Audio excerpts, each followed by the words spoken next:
ৰাস্তাৰ মাজতে এটা পাই গ'লো বুম চুইমিং পুল। মানে যাৰ বেছি গৰম লাগে ইয়াতে ডাইৰেক্ট টুপুককে গাটো ধুব পাৰিব। কি ক'ব আৰু এয়া অৰুণাচল গম পাই বাট পথ এইটো এটা হাইৱে হয়। হাইৱেটো এইটো আলং চাও যাব পাৰি, বহুত দূৰ কবাকবি যাব পাৰি। তো পাই গ'লো আৰু অলপ দূৰ আছে আমাৰ ডেষ্টিনেশ্যনত পাই যাম খন্তেক পিছতেই।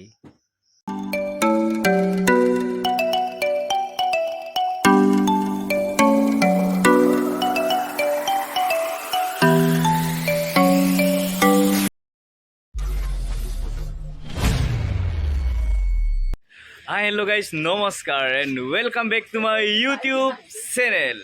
বন্ধুসকল কি খবৰ আপোনালোকৰ? ময়ো ভালে আছো আপোনালোকৰ আশীৰ্বাদত। মই বৰ্তমান উপস্থিত আছো, আপোনালোকে গম পাইছে চাগে গামোচা লৈ। ক'ত বাৰু গেছ কৰক। খুব ধুনীয়া প্লেচত অসমৰ ঐতিহ্যমণ্ডিত এখন থান হয়, মালিনী থান, গোটেই অসম বিখ্যাত। মা কামাখ্যা মন্দিৰৰ পাছতেই আমাৰ এই মালিনী থান মন্দিৰখন বুলি ধৰা হয়, কাৰণ ইয়াৰ বহুতো তাৎপৰ্য আছে, মহত্ব আছে, মই আপোনালোকক কৈ আছোঁ। গতিকে বলক ভিডিঅ'টো আৰম্ভ কৰোঁ। লেটছ সি।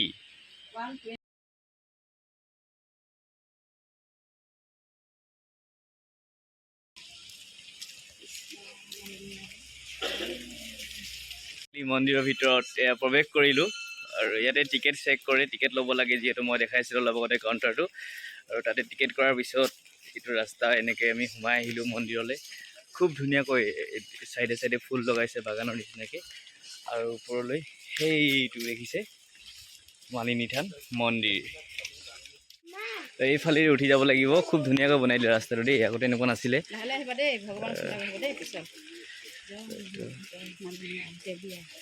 এইফালেদি উঠি যাব লাগিব। আগত আছিলে এইটো ৰাস্তা ষ্টেপ, আৰু এতিয়া এইফালেদি উঠি যাব লাগিব। এতিয়া মানে ধৰি লওক এইফালে চবেই বগাই যাব নোৱাৰে, এইফালে ভাগৰ লাগে, গতিকে এইফালে খুব ধুনীয়াকৈ বনাই দিলে। আজি আচলতে বতৰটো বেয়া, খুবেই ডাৱৰীয়া, সেইটো কাৰণে মানুহৰ ভিৰটো অলপ কম, নহ'লে আপুনি মানুহৰ পৰা ইয়াত ঠাই নাপাব, ইমানেই মানুহ হয়। যি কি নহওক এনেকৈ কৰি দিয়াৰ কাৰণে খুব ভাল হৈছে, কাৰণ বিকলাংগ বা শাৰীৰিকভাৱে অসুস্থ ৰোগীয়া মানুহবোৰ ডাইৰেক্ট ষ্টেপেদি আহিবলৈ অসুবিধা হয়। তো এনেকৈ কৰাৰ কাৰণে মজা আৰু। তো এয়া পাই গ'লোঁ। ইয়াতে ভৰিটো ধুই লওঁ ধুনীয়াকৈ। পেণ্টটো দি গৈছিলে। ইয়াতে বহি খুব ভাল লাগে। ইয়াতে মন্দিৰলৈ আহি সেৱা চেৱা কৰি বা এনেই ধৰি লওক ৰদ চদ দি থাকিলে বা ভাল লাগে, বহি খুব ভাল লাগে। এতিয়া কি ক'ব আৰু, আমাৰ দিন বেয়া, বৰষুণ দিলে, তো এতিয়া বহি পঢ়া নহ'ব। আজি তিতি ঘূৰিব লাগিব আৰু অলপ। সময় সুবিধা নিমিলে, বহুত দিনৰ পৰা আহিমকৈ ভাবি আছিলোঁ আহিবলৈ, কিন্তু মিলা নাছিলে। তো কিমান ৰখি থাকিম, গুচি আহিলোঁ আৰু। এয়া আমি এতিয়া ওপৰত আছোঁ, সেইখন মেইন গেটখন, আৰু সেইফালেদি এনেকৈ ঘূৰি সেইফালে এনেকৈ ঘূৰি আহি গ'লোঁ ওপৰত। তো বলক তাৰে মন্দিৰত প্ৰৱেশ কৰোঁ।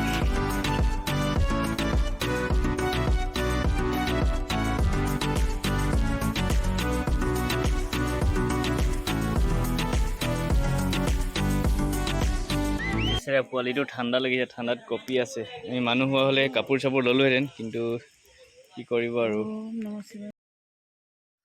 আৰু আমি ইয়াতে সকলোবোৰ ধূপ চাকি জ্বলালোঁ, যোনে যিমান যাৰ সকলোবোৰ ইয়াতে জ্বলাব লাগে ধূপ চাকি। ইয়াত জ্বলোৱাৰ পাছতহে ভিতৰলৈ যাব লাগে, যিটো মেইন মণ্ডপ হয়, তাত পূজাৰীয়ে আশীৰ্বাদ দিব।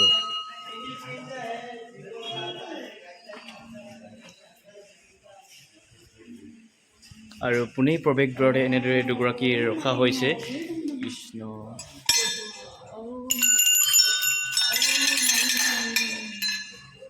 আৰু পোনে সোমাই আহিয়ে ইমান ধুনীয়াকৈ ডেক'ৰেশ্যন কৰিছে।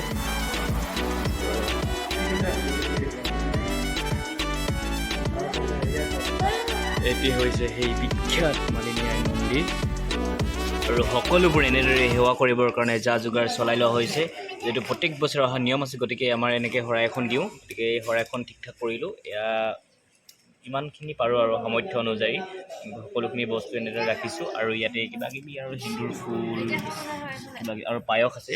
তো আমাৰ ভোগ দিয়া এটা নিয়ম আছে প্ৰত্যেক বছৰে, গতিকে এই বছৰো এই জেগাডোখৰত এটা মন্দিৰ বনাই ৰাখিছে, সেইটোৱে ৰুক্মিণী মন্দিৰ। এইটো মন্দিৰ কোনে বনাইছে তাৰ আটা পাত্তা এতিয়াও পোৱা বুজিছে কিন্তু কাহিনীটো এনেকুৱা মানে কি এই মন্দিৰটোৰ স্থাপন এতিয়া নহয়, এই মন্দিৰটো স্থাপিত হৈছিল দাপৰ যুগতে, সেই ভগৱান শ্ৰীকৃষ্ণৰ দিনতে। ভগৱান শ্ৰীকৃষ্ণই যেতিয়া বিয়া পাতি আনিছিলে ৰুক্মিণীক, দ্বাৰকাৰ পৰা আহি যেতিয়া অৰুণাচলৰ পৰা ৰুক্মিণীক হৰণ কৰি বিয়া পাতিছিলে, তেতিয়া এই ঠাইডোখৰলৈ আনিছিলে আৰু ইয়াতে মা দুৰ্গাই মালি ৰূপ লৈ তেওঁলোকক ফুলেৰে আদৰিছিলে। সেই তেতিয়াৰ পৰাই এই মন্দিৰটোৰ নাম মালিনী থান হিচাপে এই ঠাইডোখৰ নাম জনাজাত হ'ল। আচলতে ঠাইডোখৰ উৎপত্তি হৈছিল মানে ৰাতি শুই থাকোঁতে এজন মানুহক সপোন দেখাইছিলে যে এই ঠাইডোখৰত যোৱা, ইয়াতে কিবা কিবি বস্তু ওলাব খান্দিলে, আৰু তেনেদৰে ৰাতিপুৱা শুই উঠি মানুহজনে আহি পিনি গোটেই বিচাৰি খান্দি এই বস্তুখিনি পাইছিলে, শিলবোৰ পাইছিলে, ভগ্নাৱশেষ ভগৱানৰ মূৰ্তি পাইছিলে। আৰু শিলবোৰ জনামতে এইটো পাহাৰৰ নহয় বুলি কৈছে, এই পাহাৰৰ শিলবোৰৰ লগত অলপো মিল নাই, বেলেগৰ পৰা আনি কোনে কি কেতিয়া আনিছিলে আটা পাতা একো নাই, কাৰণ দাপৰ যুগ বুলি ক'লেতো কিমান যুগ কিমান বছৰ আগৰ, হাজাৰ লাখ বছৰ আগৰ কাহিনী হয়। চ' সেইকাৰণে এই মন্দিৰটোৰ নাম হ'ল মালিনী থান মন্দিৰ। আৰু ইয়াৰ পৰা কমেও 1 কিলোমিটাৰমান ওপৰত গ'লে এটা মন্দিৰ আছে, সেইটোৰ নাম হৈছে ৰুক্মিণী মন্দিৰ। কাৰণ ৰুক্মিণী মন্দিৰ হোৱাৰ কাৰণটো মই আপোনালোকক দেখাই আছোঁ, অলপ পিছত সেই মন্দিৰত থকা পূজাৰীজনৰ লগত কথা পাতি মই সকলোবোৰ আপোনালোকক জনাই দিম। হ'লেও মই ককা আপোনাক বহুত ধন্যবাদ জনালোঁ, আপুনি ইমান ধুনীয়াকৈ মোক কথাখিনি এক্সপ্লেইন কৰি দিলে, ময়ো নাজানিছিলোঁ কেতিয়াও, তো ধন্যবাদ ককা। আৰু মই এতিয়া আহি আছোঁ মন্দিৰৰ চাৰিওফালটো আপোনালোকক দেখাওঁ, কিমান ধুনীয়াকৈ সজাই পৰাই থোৱা হৈছে। এইটো আগতে তেনেকুৱা নাছিলে, খুব বেছি 1 বছৰমান হৈছে মন্দিৰটো এনেকুৱা এটা ধুনীয়া ৰূপ দিয়া, আৰু সঁচাকৈ 1 বছৰত কিন্তু আচৰিত চেঞ্জ কৰিছে মন্দিৰটোৱে, মানে তামাম বনাই দিলে। আগতে এনেকুৱা নাছিলে, মই যদি আছে মোৰ আগৰ পিকচাৰ মই আপোনালোকক দেখাম বাৰু আগতে কেনেকুৱা আছিলে। তো চাওক, এয়া কি ধুনীয়া, ইমান ধুনীয়াকৈ ফুলবিলাক লগাইছে, মাজে মাজে সৰু ৰাস্তা বনাই দিছে যাবৰ কাৰণে। এইবিলাক প্ৰত্যেকটো শিলৰে এটা মুহূৰ্ত আছে, মই ইমান ভালদৰে নাজানো। আৰু চব শিলে চাওকচোন কি ধুনীয়াকৈ ইয়াতে কিবা কিবি অঁকা আছে। কিছুমান এতিয়া খোৱা গৈছে আৰু বহুত দিন হ'ল, ইয়াত দাপৰ যুগৰে বুলি কৈছে, দাপৰ যুগ, তেতিয়াহ'লে ভাবি চাওক কিমান যুগ হৈ গ'ল, এতিয়া কলিযুগ হৈ আছে, তো ভাবি চাওক কিমান বছৰ হ'ল। আৰু এনেকৈ প্ৰত্যেকটো শিলতে কিবা কিবি ছবি অংকন কৰা হৈছে, আৰু সেইবিলাক সজাই পৰাই থৈছে চব ধুনীয়াকৈ এনেকৈ। আৰু ইয়াতো কিবা এটা অঁকা আছে, মই ইমান ভালদৰে নাজানো। আৰু এইটো মন্দিৰটোৰ লুকছ বেক চাইডৰ পৰা চাওক কি ধুনীয়া লাগিছে। আৰু এইবিলাকো শিলত কিবা কিবি, এইটো কি এইফালৰ পৰা চালে ঘোঁৰা নিচিনাও লাগে, কুকুৰ নিচিনাও, কি হয় ভগৱান কৃষ্ণ নাজানো। আৰু চব কি ধুনীয়াকৈ বা তামাম, মানে এইটো কিবা ইয়াতে কিবা মুখা নিচিনা দেখা পাইছোঁ মাজে মাজে, তো আগৰ দিনত অংকন কৰা।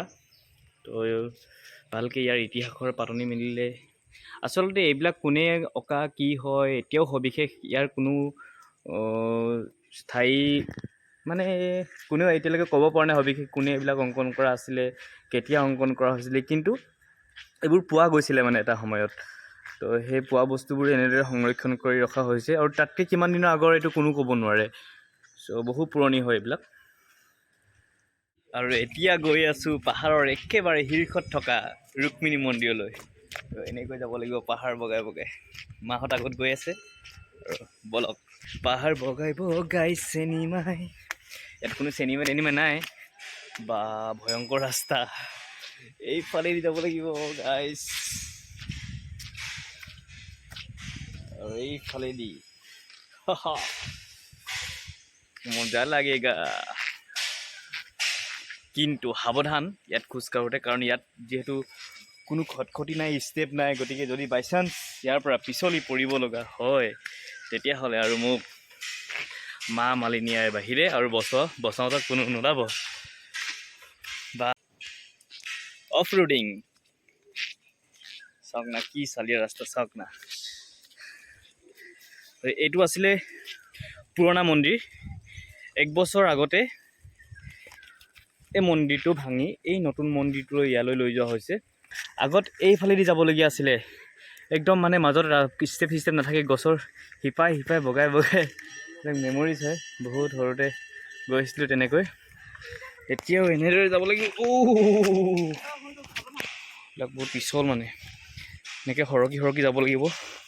বাট বনাই ফাইনেলি পাই গ'লোঁ, আৰু এতিয়া আমাৰ যাত্ৰা আৰম্ভ।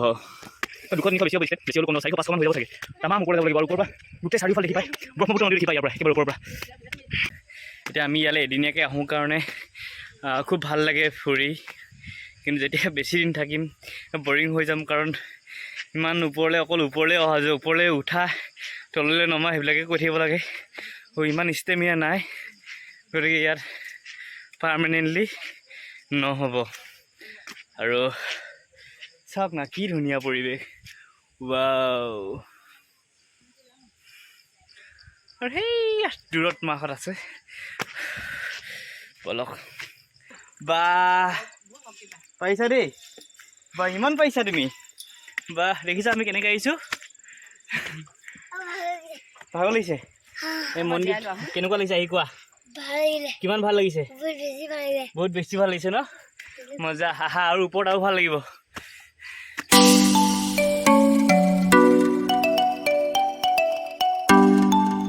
এইটো হ'ল এটা মিউজিয়াম ইয়াতো আগৰ দিনৰ কিছুমান বস্তু সংৰক্ষণ কৰি ৰখা হৈছে archaeological museum Malini than govt of AP মানে অৰুণাচল প্ৰদেশ তো বন্ধ হৈ আছে গেটত ডাঙৰ তলা লাগি আছে তো দেখাম মই আপোনালোকক কেতিয়াবা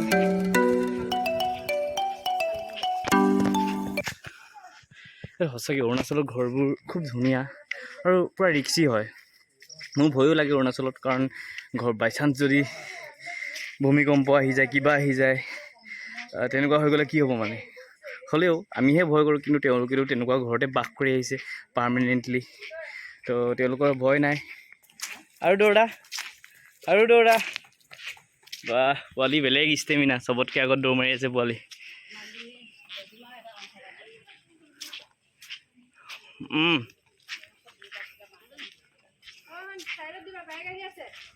তললৈ নাহিবা দৌৰ মাৰি পৰিবা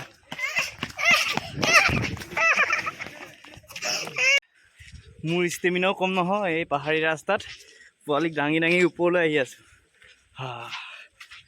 দেখিছে নাই পিছফালে জন্নত তুমি মোক কি হয়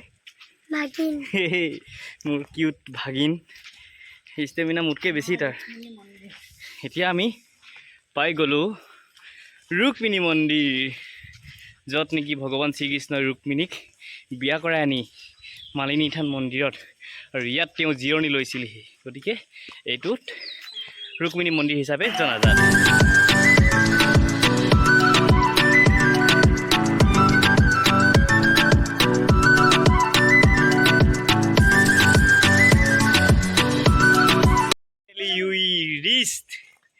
ৰুক্মিণী মন্দিৰ তো বলক সেৱা কৰি লওঁ প্ৰথমতে তাৰপিছত ইয়াৰ বিষয়েও আপোনালোকক অলপ জনাম চ' আমি সুধিম কিহৰ কাৰণে এই মন্দিৰটো বিখ্যাত কেতিয়া স্থাপন কৰা হৈছিলে সকলোবোৰ তো বলক ये मतलब स्थापित तो 1500 साल आगे का है हाँ मतलब जैसे रुक्मिणी और कृष्ण यहाँ पे आके रुके थे कृष्ण और रुक्मिणी यहाँ पे आके रुके थे और जो नीचे में मालिनी मंदिर है वहाँ पे मतलब शादी होके यहाँ पे किसका साथ शादी हुआ था रुक्मिणी और कृष्ण रुक्मिणी को कृष्ण और रुक्मिणी मतलब कृष्ण वहाँ से द्वारिका से आए थे उस टाइम मतलब यहाँ पे रुक्मिणी यहीं पे अरुणाचल की है यहाँ पे मतलब कौन सा जगह था वो जगह का नाम मालूम नहीं है वहाँ से लेके आके मतलब यहाँ पे मालिनी मंदिर में शादी करके यहाँ पे रुके थे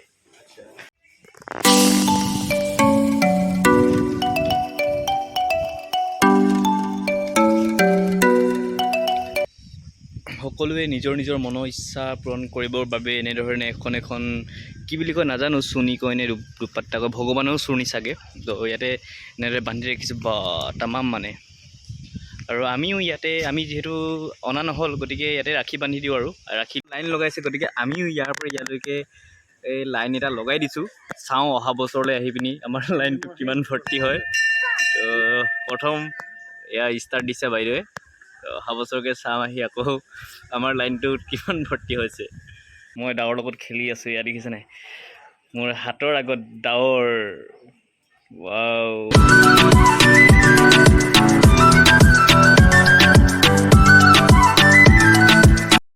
নামি আহিছোঁ মজাকৈ নামিবলৈ ভাল ধুনীয়াকৈ একদম পিছফালৰ পৰা ঠেলি থাকে যা যা তললৈ যা জল্দি আৰু ওপৰলৈ আহিবলৈ বেয়া এতিয়া আহি আছোঁ পূৰা মজাকৈ অকল ভৰিটো জাষ্ট আগলৈ দি দিব লাগে আৰু এনাৰ্জি একো দৰকাৰ নাই বিন্দাছ যদি চকা দুটা থাকিলেহেঁতেন কি ধুনীয়াকৈ চলি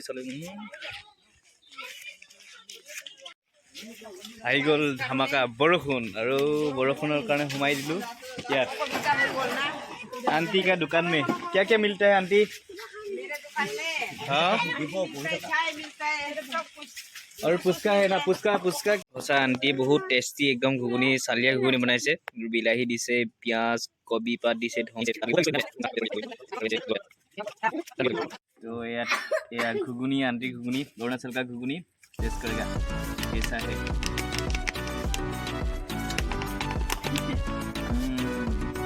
यम्मी টেষ্টি আছে আপুনি খাই দিলোঁ টেষ্ট কৰিলোঁ আৰু এতিয়া টেষ্ট কৰিম ফুচকা আন্টিয়ে ধুনীয়াকৈ বনাই দিলে ফুচকা এতিয়া আমি ফুচকা টেষ্ট কৰিম পূৰা খাই মেলি মজাকৈ পেটটো ভৰাই ল'লোঁ আৰু এতিয়া যাওঁ আৰু তলৰ ফালে